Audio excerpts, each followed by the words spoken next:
I'll just throw up the antitrust policy notice and run through that so that we have that done ahead of time. So if people are new to this meeting, this is one of the OpenChain study groups, and we're having a regular monthly meeting. This meeting is under the antitrust policy of the Linux Foundation, as are all of our meetings. The full antitrust policy can be found on the website of the Linux Foundation. And if you're from a member company, you can ask questions of our counsel, Andy Updegrove. If you're not from a member company and you have any questions, please do ask them of your own counsel. Now that's the awfully formal bit over, and Matthew will be dialing in a moment to take the lead on this study group itself. But in the interim, what I'll do is I'm going to throw up the Scratchpad document. I don't assume that everyone has the link for this, though many of you do. So I have put the link into the chat.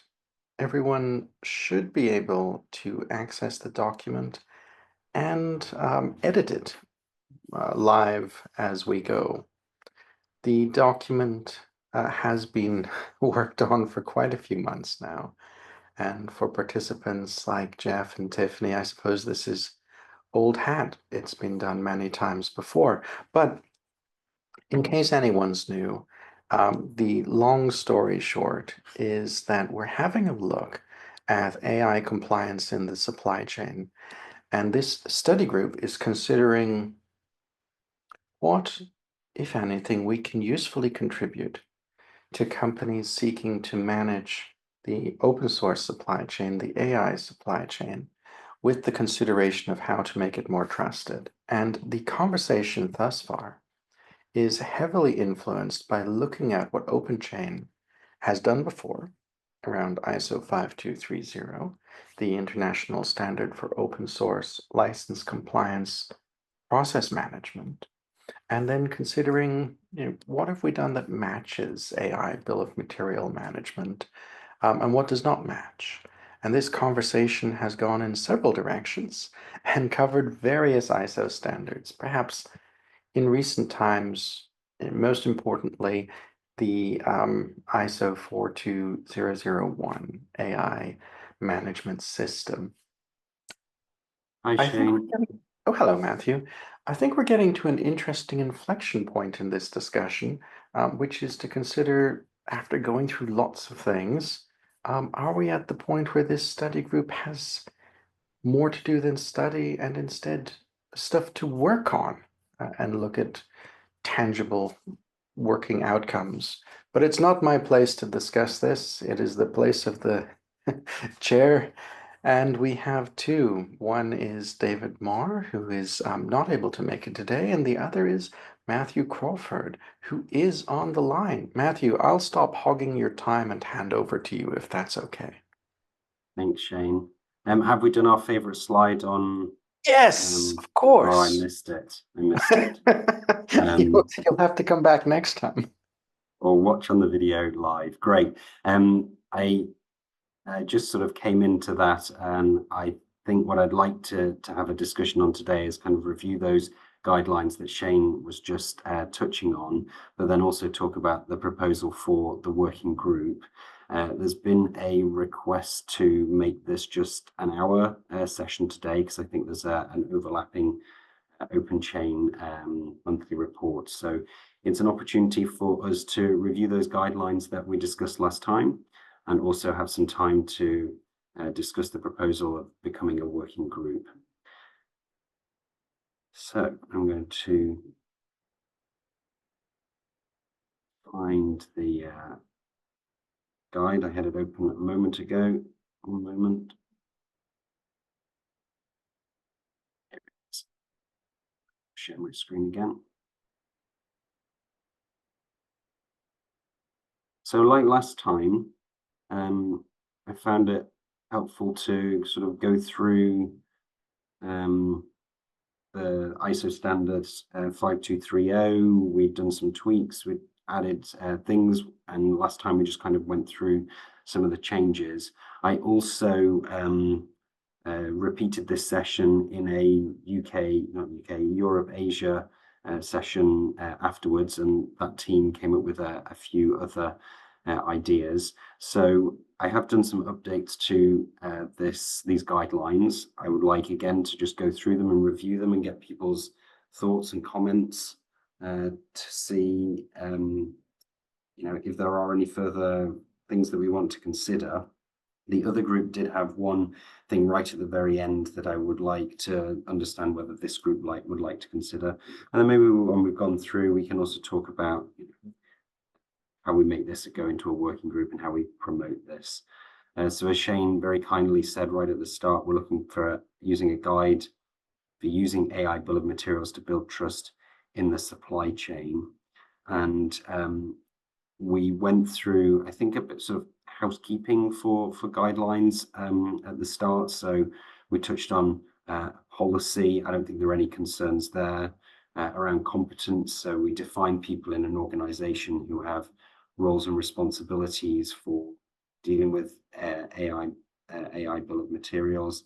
People are aware of both an AI bill of material policy and any relevant objectives.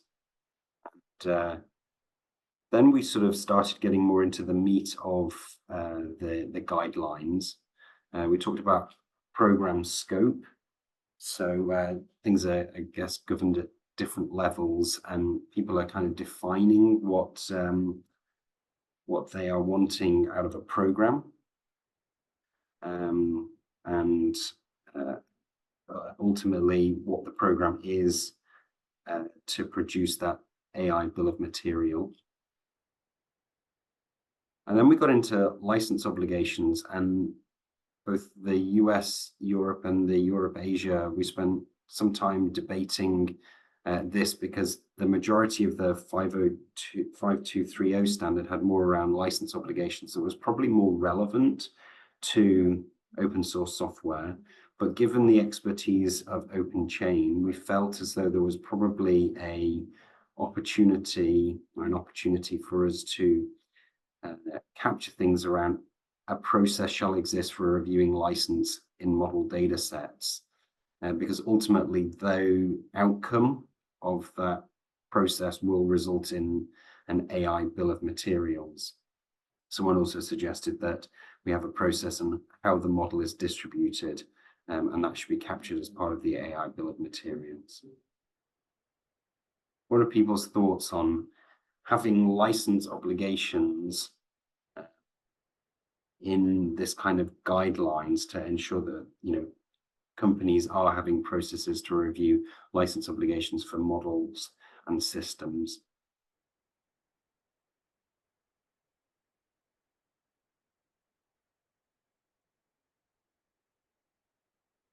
Any thoughts and comments? Hey, this is Jeff. Hey, Jeff. I think that falls into scope of what we talked about before as an element that should be considered when one is potentially using third-party data sets and models. So it seems appropriate that that be a consideration, not necessarily a disclosure requirement, but something that's analyzed if they're distributing or using a model or data set.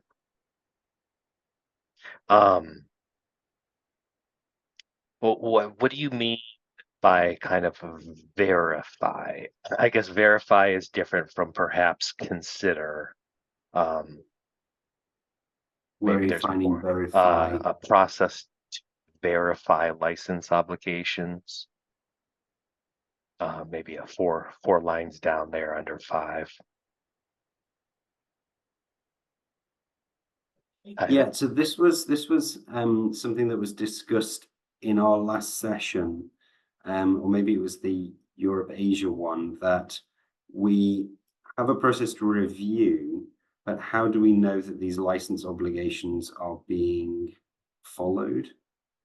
So I can think of an example of, okay, we're reviewing a model data set, and your company has made a decision that we are not happy with this being in place.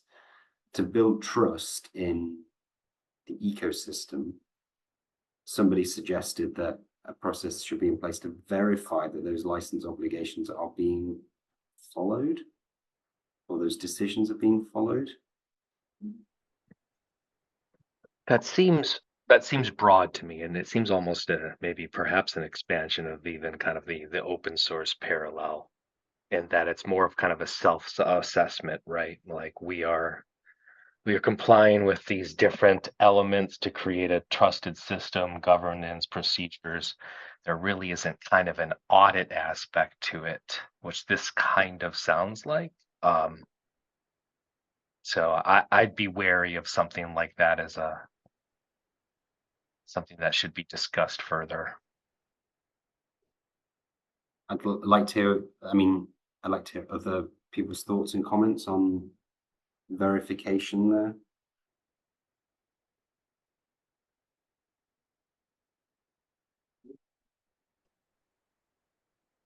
Hey, Matthew, I'll second Jeff's comments. I guess, without knowing more, it's a little bit ambiguous of what it means to do that. I think knowing the chain of the licenses that will be involved is important. I think it's, the licensing for AI pieces, as you saw, OSI came out with their definition, is still kind of in flux in terms of what that means, what that would look like, particularly if, it sounds like there won't be use restrictions, et cetera. But I think it's a little early to tell what verifying the license obligations in the context of different in the AI supply chain, which, again, could have different types of use cases, a little bit different than software would look like. So I'd be in favor of what Jeff said in terms of it, being a consideration, being something that, there's sufficient information for people to understand and evaluate for themselves what's going on. But without more, it's hard to say that, I'm pro verify license obligations. And again, in the context of the conversations we've had in the past, I don't know if it was that, that much of a compliance artifact as much as it was enabling people to understand if, certain pieces worked under their own compliance regimes.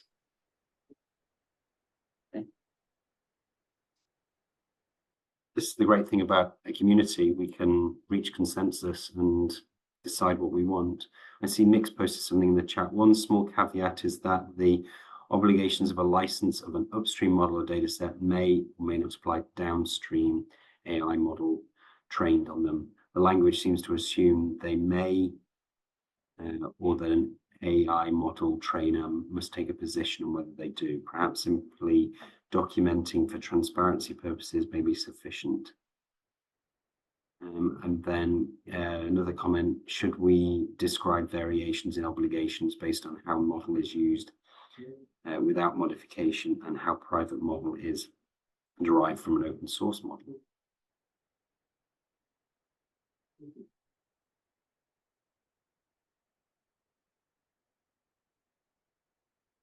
I mean, these are both good points, and as I said, we're able to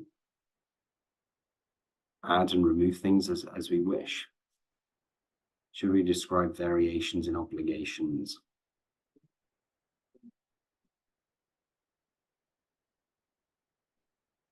Maybe we put a pin in that and possibly remove it, probably remove it, and see what other people think. I can see that would definitely build more trust if you are confirming that you are verifying, but that then raises the bar to a position that we may not want to do, and maybe OpenChain has never gone that far before. There is also a possibility of 2.0 of these guidelines when we have more understanding of OSI D and of the cases, then we may want to have this or put this back in. But I'm fine considering removing it.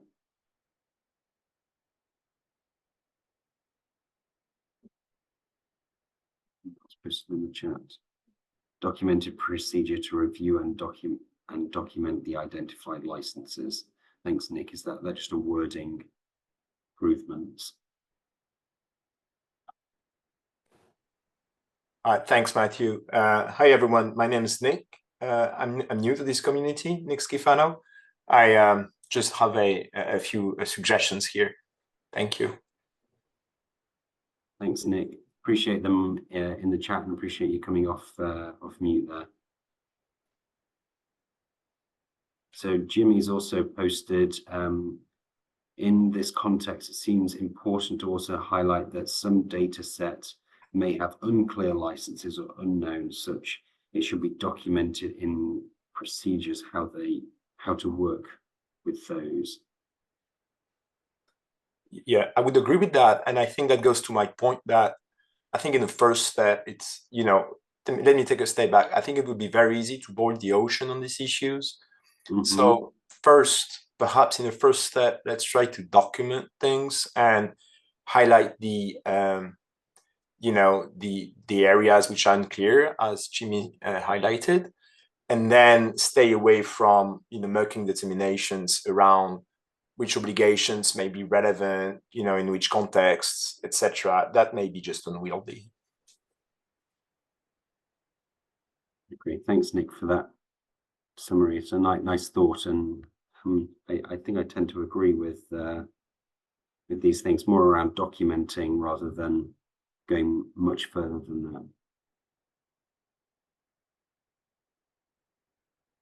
that. We also had this identify how the model is distributed should be captured as part of the AI bill of materials.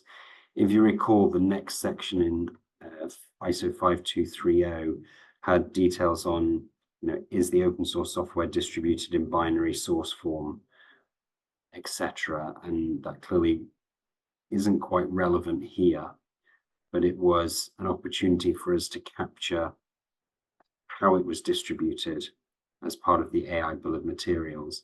But if you also recall the conversation further on, we kind of steered away from producing fields for the AI bill of materials and felt that could be left up to others. Do we still agree with that thought? I feel like that was oh, I'm sorry. This is Jeff. Yeah, I feel like that was the direction we were heading, is perhaps we point to someone like SPDX or something for potential AI bombs that comply with, but instead of us creating an actual list of fields ourselves. And maybe I come back to some of these points here, because following that flow, this was kind of the AI bill of materials that we had last time. And I think some of the comments were, and apologies, I don't recall people's names, SP and BA, a process shall exist for creating and managing an AI bill of materials. This could be in any format, and we list some. And then I think somebody suggested maybe having examplers, fields may include. Do we even think this is going too far, given what we've just discussed?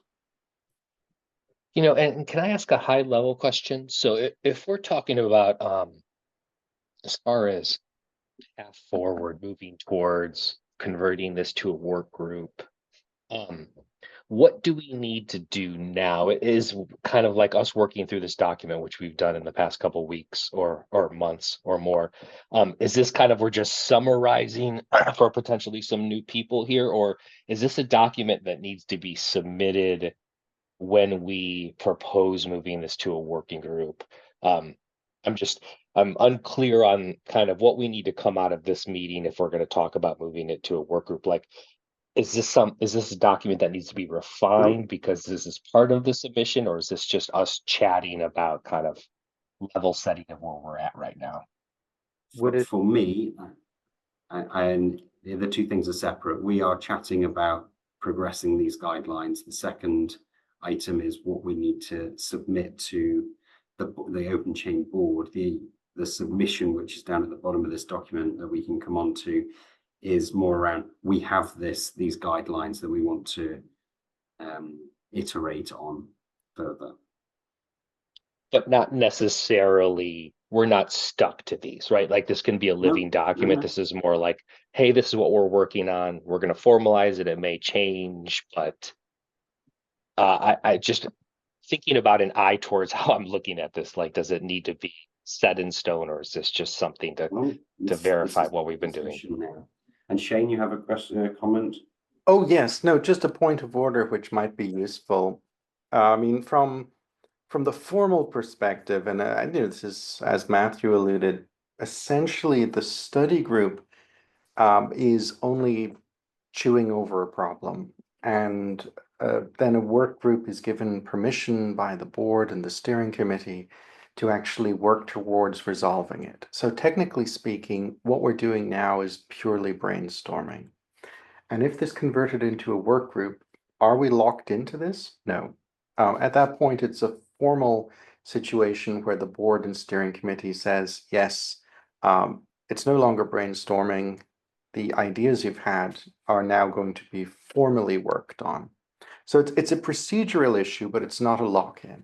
And the purpose of this is to create a long trail, which has the study group brainstorming, a work group working on something, then potentially at some point a finalized guide, and then potentially again, way down the line, someone could take sections of the guide in OpenChain, in another project, in another arena, and build more things. They could build further guides, further items like standards or regulatory guidance.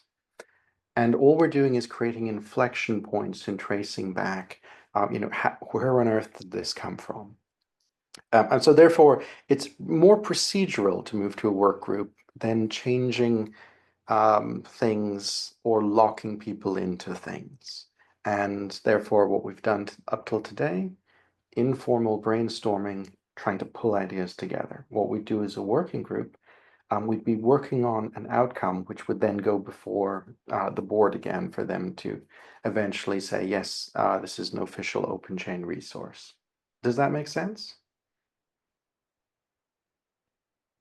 It does. Thank you. Yeah, and that's where I thought we were Yeah. headed. I just wanted to make sure as we were kind of working through this in almost an editorial way to just confirm my thoughts that this wasn't set in stone or something like Oh that. no, it makes sense. And Jeff, honestly, a lot of it comes back to 10 years from now, someone saying, what's going on? How did this happen? Cool. Thank you.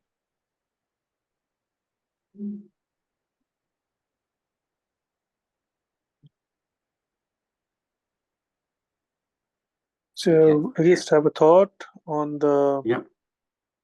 distribution that we just discussed in section 5, I believe. So should we give some guidance on what kind of standard distributions are? For example, whether it is used as external distribution, internal use, or some kind of an annexure that will help create the first metadata for distribution types. Would that help? So it's a great point. Open the floor for discussion there. Again, does it come back to, and I think someone else put in the chat, others are working on the content of AI bullet materials.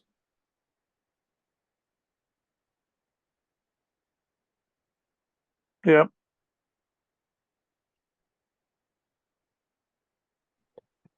I'm sorry, I missed that. What was the question about content of the AI bill of materials? Well, I think just before Shane talked about the procedure for going to working groups, we were touching on here that the people, the working groups are out there for what is in an AI bot. We are merely more focused on the management of that document, that management of the AI bot, rather than the specifics inside it. And whether like the distribution internal, external would be seen as part of an AI bill of materials. Further down, we kind of highlight, license that the AI system or model is under, its limitations, its capabilities. And I think we're coming to the consensus that we probably would use it more as an exemplar. Go and have a look at these other organizations that are producing AI bombs.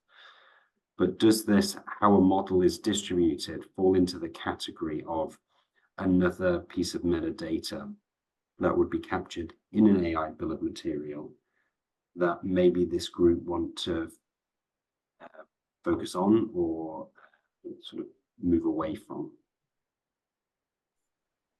I hope that's a reasonable interpretation of that. Perhaps a suggestion at this stage. I think the bill of materials should be fit for purpose, and it's difficult to kind of consider all the possible use cases. And so if the model is going to be distributed to a particular group, this group may have different expectations, and whoever is doing the distribution is going to have to fulfill these expectations. I think perhaps in a first iteration, it would be helpful to highlight that there may be a different part of the AI bomb that may be more relevant to a group than for another. And that may also change if it's, if the model is distributed or if it's running in the cloud and not distributed. That may also impact, for instance, the discussion around the licenses and, which ones are relevant and so on. So perhaps just, highlight the fact that the bomb may look different depending on the different scenarios, distribution or whatever, and not necessarily try to cover all the cases, but maybe one or two examples, like the big ones, and just leave it at that.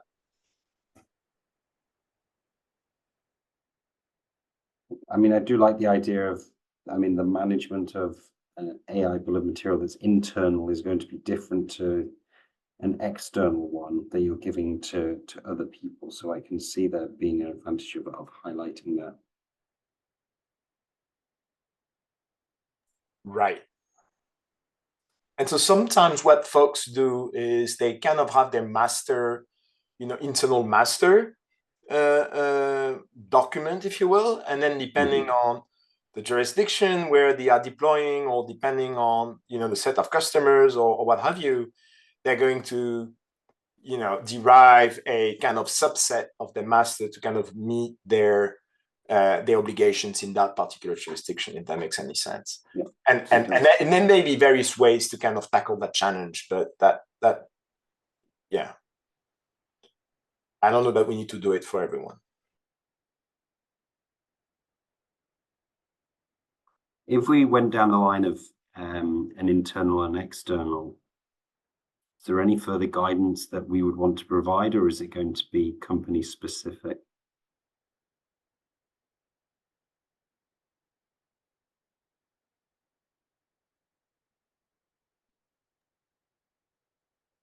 It strikes me that we probably want to leave great flexibility for company specific, given the diversity of the geographies, legal systems, and company sizes that are likely to utilize such a guide in the global supply chain.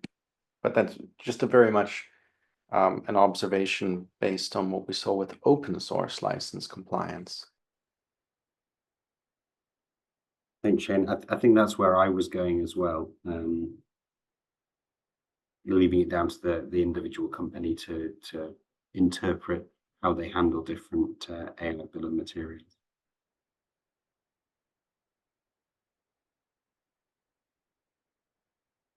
I'm happy to wordsmith this, or others are as well afterwards. And equally with this section here, I'm happy to wordsmith, and thank you for someone who updated that. Maybe we remove these and direct them to others, and I think someone else put another working group in there. There was one area that was brought up in the last Europe Asia discussion. Now, we had explicitly said out of scope, certainly for now, is anything on transparency, bias, and sustainability. And I'm happy for discussions to be had at any point if we do want to bring those back in for much larger discussion and consensus now. But this sort of, I'm happy to keep a pin there. But something that was mentioned is, do we think human oversight is something that we want to consider? It's certainly getting away from kind of the more traditional license compliance that OpenChain is known for.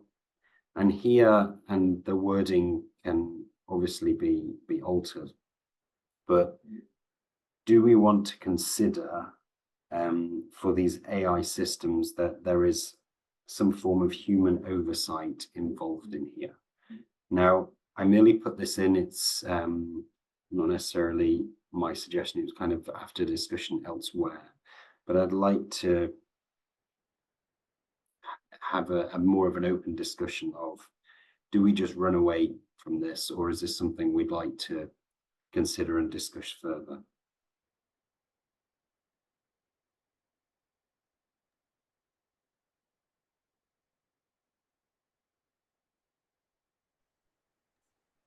Hey, this is Jeff.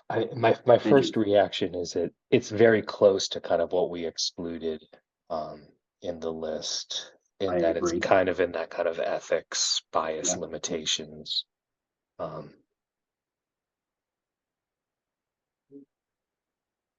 So we might run into a situation where we're drawing that line and it seemingly is incomplete if we kind of just have this one hanging element here.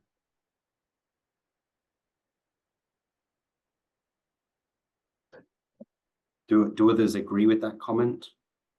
Want to challenge that comment?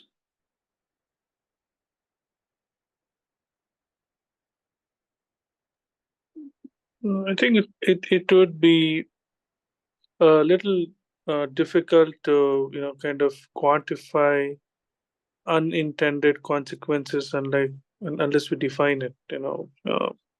When we say an oversight process to monitor, evaluate, and correct AI outputs. So what are these unintended consequences is something that we may have to quantify. And then human judgment can intervene, when, and in what scenarios, or is it something that is non-negotiable, or is it something that is built in? That is again a debatable definition for this, isn't it? I certainly agree, and I just bring it here for discussion, really, and we obviously don't need to put it in. We can obviously change the wording. It was just things that have been raised elsewhere. I think it does require a bit of tinkering of these phrases, so that we actually cover these in case if we want to actually define a human oversight.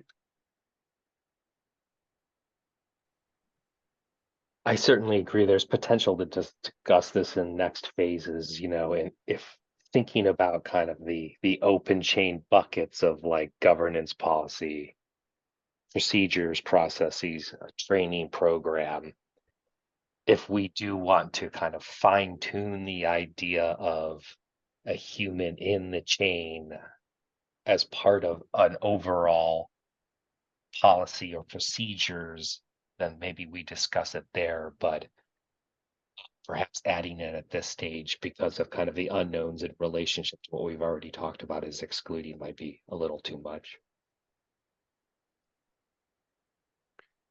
And this is Jari, so good day, everybody. I'm just thinking about the human oversight, because like when that could or should happen, like when doing the training, when selecting the training material, because once the AI system is up and running, who knows what, like doing autonomous driving, then it's too late for the human intervention.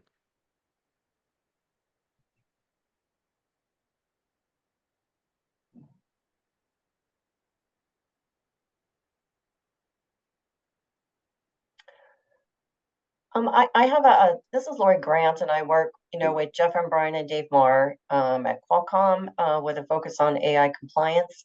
And I'm curious, I don't know if the timing's right for this question, but I'm curious how this group is thinking about AI bombs in relation to data and model cards and how they're complementary or otherwise relate to each other, as some of the information seems a little overlapping.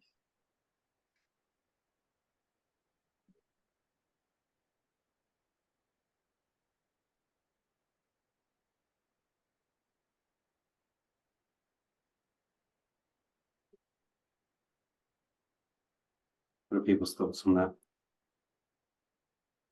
I don't think have we discussed that. I was trying to remember if that's a topic that's come up for this group. I don't know if they are distinct potential requirements, almost kind of like a notice file and an SBOM. Is that a parallel here? A data center model card and an AI POM? I suppose there may be a question where the model openness framework in LF AI and data, which tries to talk a little bit about what's completeness and openness, etc. Maybe the topics they bring up specifically about data sets, architecture, and so on and so forth is an example of a way to think about that and to list those things out. But perhaps we're operating in a complementary manner, but not necessarily breaking things out in the same detail. In other words, I don't think we've spent a lot of time diving into questions of the architecture, model cards, data cards, and how to appropriately dig into those and decide how they're going. Not to say that we shouldn't, just I don't think it came up much. And just for reference, I'm putting into the chat model openness framework, just as an example of some of the deeper diving then. But Laurie, I'm not sure if that somewhat addresses what you brought up or not. I think what I would like to suggest is that if the concept of an AI bomb is related perhaps to a AI system, and it gives you the bill of material for the AI components in there, like, there's a model and we use these different data sets, and the bomb is an inventory of those AI components with metadata at the macro level for each of those, then, and maybe a link to the card with the details, that might make sense. And we'd want to take a look at the attributes stored in the BOM versus the model card to try and minimize redundancy to keep it tight. Shane, Matthew, keep me honest. I thought we did do some work of looking at model cards and data sheets. Didn't we do an exercise of taking a look at like Hugging Faces, for example? Yeah, and we did, and I think some of our earlier suggestions, this section here is probably the vestige of those discussions. Yeah, so Laurie, we did try to think about that and to say what type of information are people disclosing, what type of but I think at least for us was trying to it kept getting whittled down to like, okay, but what do we think is necessary? What do we think is good practice or recommendations? And I think because this is still study group phase, it wasn't to like recreate what everyone else is doing, but with an eye towards what they're doing. So what are thoughts on maybe as part of the working group looking to tease that out in a little more detail to avoid redundancy where possible?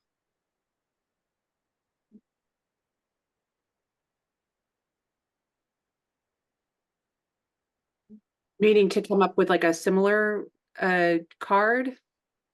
No, to well, there certainly could be an effort done to somewhere along the way. It seems like we should have a standard for what's in a data card and a model card. I don't know if that's the charter of this group to try and come up with those standards. But just in terms of how the AI bomb is complementary with those more detailed cards,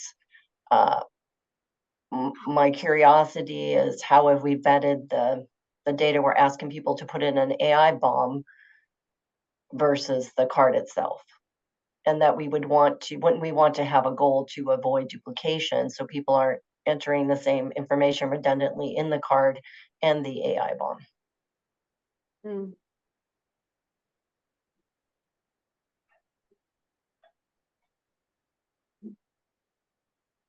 Does my curiosity and question make sense to people, or what's your reaction to? Sorry, I haven't been in most of these meetings, so I'm just curious what the group is thinking. I've been participating in the CISA, the AI bomb and S bomb Tiger team activities. So this is my observation of situation. So for software build material, the S bombs, it's a relatively more stable, mature. But even so, it's still a lot of discussion on what to define the use cases to get to more, well-accepted standard on what need to be captured. When it comes to AI bomb, it's still early days. And so, for example, there are, other than model card, data card, there are also like system card. So there's all kinds of different things that's still coming up. So defining the actual field is pretty hard. But my observation is, regardless, the defining data sets, which including the software code, seems to be an area that can be focused on to see what is meet the license. For example, there is a data set for software code called created by Hugging Face and ServiceNow, the lead effort called the stack. That data sets basically take all the software code from like GitHub, etc., and then also based on the licenses to only keep those sets, have permissive licenses that's put into the data sets. So this seems to be, I think, one of the areas that seems to be successful to meet licensing requirements.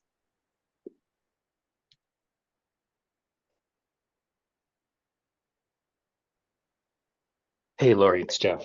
Am I understanding kind of part of the question is it maybe high level in the sense of, have we talked about whether an AI bomb is actually duplicative of data sheet or model cards?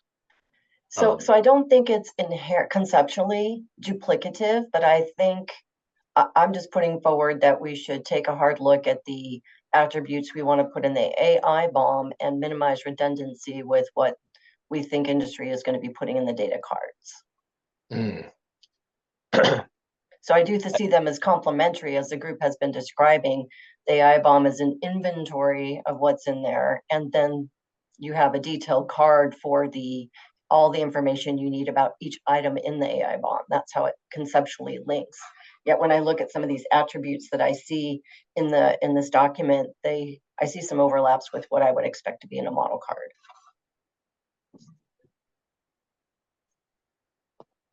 So that's my curiosity. So if I'm off base with that curiosity and you guys feel like that it's either not important or already been addressed, just let me know. Anthony in the chat says AI bomb is a component and will include model card. Hugging Face doesn't have enough information to meet regulatory needs. The system will consist of AI and other components, not just AI. So will be separate bomb and O-bomb in CycloDX terms. So I guess just at this stage, I would just recommend it be one of the objectives of the working group to look at how they complement each other. What are your thoughts on that? I just shared a kind of work in progress proposed by SAP in the AI bomb working group. is kind of the minimum required fields for AI bomb, I think definitely can be discussed here.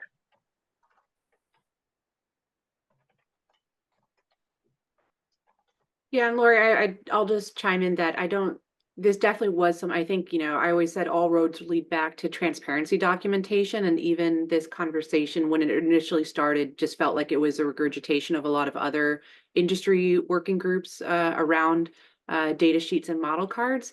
But I think what you're seeing in terms of the overlap is because it wasn't intended to be take everything that could be disclosed, but focus on the pieces that the group felt were needed to go through, but also because model cards, data sheets are still kind of in flux. In particular, we discussed you know, waiting for what the EU-AI Act wants to include in terms of, for example, the high-level copyright summaries. Also recently California, put out some transparency things. It was hard to set in stone or to say like, this is what any model card should have, but again, more to focus on what are some of the compliance artifacts that would at least be necessary. But I agree that perhaps when this goes to a working group, diving in more in terms of the synergies there, and hopefully there's more information in terms of what people's compliance obligations for transparency will be, had always kind of been an undertone when we were putting together the work in the study group. Gotcha. I'm hearing you express support for that being part of the working group.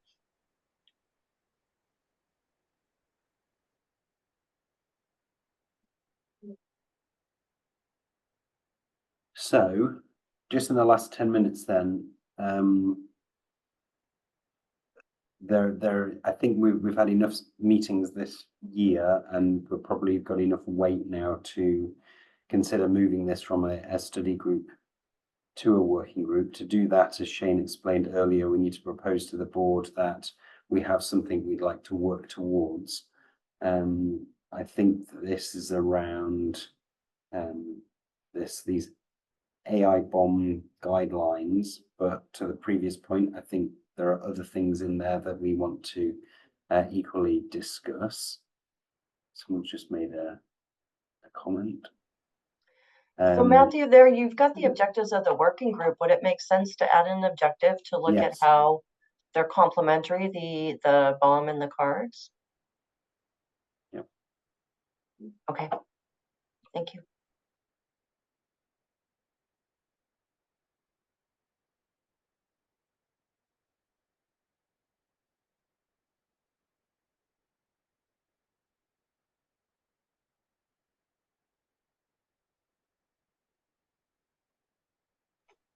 Part of my thinking there is I wouldn't want to somehow have adoption of AI bombs. Regulations say you need cards. And so if we're saying we also think that the concept of an AI bomb is a good idea, if there's a lot of redundancy there, it could inhibit adoption of a bomb. So I think making sure that those two components that are going to be a lot of effort to put together are, complementary and not so redundant would help with adoption.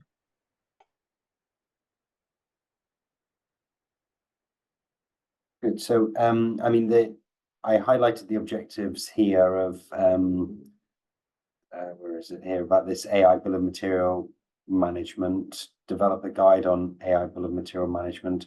I'll finesse the wording and add things in, but I also think that this is worthwhile considering, subject to what the rest of the group want.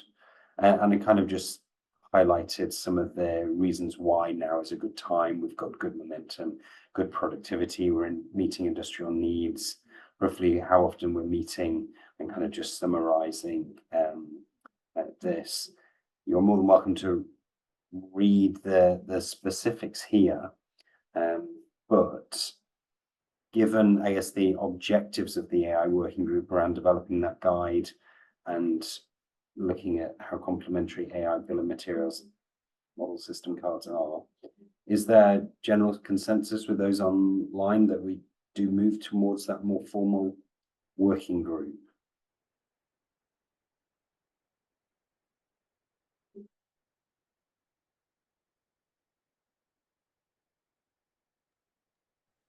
Hey, Matthew, this is Jeff. I agree with that. Hi, I Jeff. think that's the logical next step. So we've got a good framework of what we've talked about, and I support that. I would support that as well. That's Jimmy. You know, I wanted to throw out one more thing for consideration, and for the group in terms of the scope of this. We've been talking in the NIST working groups about attestation of compliance and how to affect that. And the NIST working groups are coming up with some very detailed recommendations that feel very heavy to me. And so I was looking at the OpenChain framework for, confirming that we're compliant with the standard, and thinking that we could take that framework and leverage it for the purposes of AI compliance. I was talking with Dave Marr about that, and he seemed to think that that notion was in line with where this group was heading. And I was curious if that was thinking about that was part of this working group or something separate.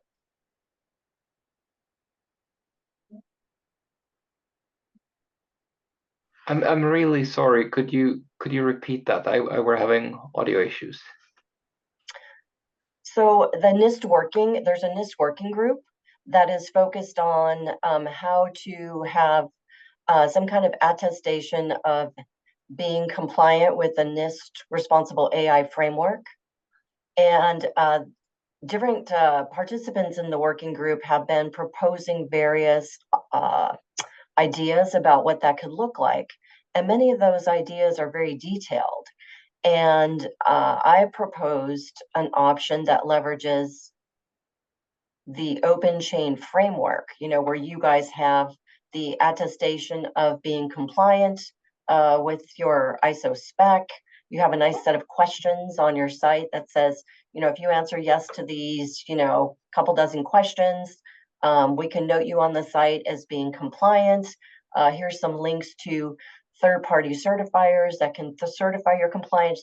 So basically, you have an existing framework there that seems very extensible to an AI compliance, so that we could leverage something similar to say, we have trusted AI through the value chain, just like we have trusted open source through the value chain. And I was curious if expanding that into AI was part of this working group or something separate. Because when I discussed this with Dave Marr last week, he shared that was the direction of the AI working group, to put together some sort of a compliance attestation model or framework. And I can certainly see that happening with, if we come up with some evidence here or guidelines here, we could produce attestations for, have you met these criteria for the AI bill of materials management? That may change in future what we actually achieve. Are you looking for something in addition to that to say, you're attesting that you are compliant with NIST framework, EU AI Act, and others? Great question. So I think the latter is needed, but because of the focus on this group with the value chain, if it makes sense for you to focus on those specific controls, right? There's a specific set of controls within, say, ISO 4201 about the supply chain. If your focus is there, that could make sense. So I think it'd be just more exploring, like maybe the scope is figuring out what attestation makes sense as part of this framework. What are your thoughts on that? As I said, I certainly can see that for the work that we are achieving. I think as we move to a working group, we could have more discussions on that moving forward on attestations for other frameworks. Yeah, I think that'd be great. It's really generating trust within the value chain,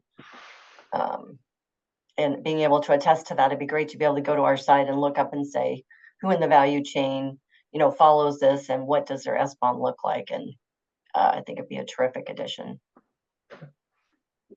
If I can add to that, and I mean it certainly needs to be the decision on taking it to a working group. But to the early part of your comment on sort of how the web page is structured with conformant companies, self-certification questionnaires, I could certainly see sort of the same model being applicable to a new specification related to AI as well. I mean, it's a model that's worked very well for 5230 and 18197, I think it is. That is the security specification. So I mean, it's a model that's worked very well for those, and I see no reason why we shouldn't be doing the same. Yeah, exactly. I think you articulated my thoughts very well. I agree 100% with that. And, just to reiterate, I actually proposed that to the NIST working group, and I shared slides with them with screenshots of what you guys have done, because I think it's an excellent framework that is quite extensible. So kudos to you guys. Okay. Given we're at time, I was going to suggest some form of vote, but there's enough voting, I think, going on today.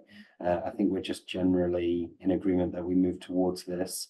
I will share around this link as well, and before the next board meeting, if you can review it, if you want to change it, and then we'll share it around and try and get formal adoption, as this is an AI working group. Thanks everyone for your time today. I appreciate it. Thank you. Thank you. Yeah, thank you all. Great work.